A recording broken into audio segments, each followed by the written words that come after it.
అండి welcome to 3 generations YouTube channel by Bhargavi. ఈ రోజు మనం కాకరకాయ పొట్టలు లేదా స్టఫ్డ్ కాకరకాయ అంటారండి. దీన్ని ఎలా తయారు చేసుకోవాలో చూద్దాం. దీనికి నేను 8 మీడియం సైజులో ఉన్న కాకరకాయల్ని తీసుకుంటున్నాను. కాకరకాయల్ని శుభ్రంగా కడిగిన తర్వాత ఇలా మధ్యలోకి కట్ చేసి పెట్టుకోవాలండి. అన్ని కాకరకాయల్ని ఇవి ఉడకపెట్టుకోవాలి. ఉడకపెట్టుకోవడం కోసం అని చెప్పి ఒక గిన్నె తీసుకొని దాంట్లో వాటర్ యాడ్ చేసి మన కట్ చేసి పెట్టుకున్న కాకరకాయల్ని దాంట్లో కల్లుప్పు, కొంచెం పసుపు, కొంచెం చింతపండు వేసి ఉడికించుకోవాలి.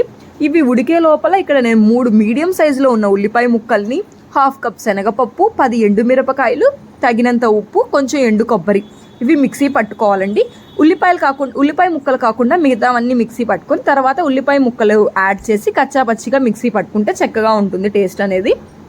ఇక్కడ మన ఉడికిపోయిన కాకరకాయ ఉన్నాయి కదా, ఆ కాకరకాయల్లో గింజలు తీసేసి ఇలా తయారు చేసుకున్న పేస్ట్ని ఇలా స్టఫ్ చేసుకోవాలండి. చక్కగా అన్నీ స్టఫ్ చేసి పెట్టుకొని పక్కన పెట్టుకోవాలి. తర్వాత ఒక బాండీ పెట్టి దాంట్లో ఆయిల్ యాడ్ చేసి మనం స్టఫ్ చేసి పెట్టుకున్న కాకరకాయలు అనేది సిమ్లో పెట్టుకొని చక్కగా ఫ్రై చేసుకోవాలి.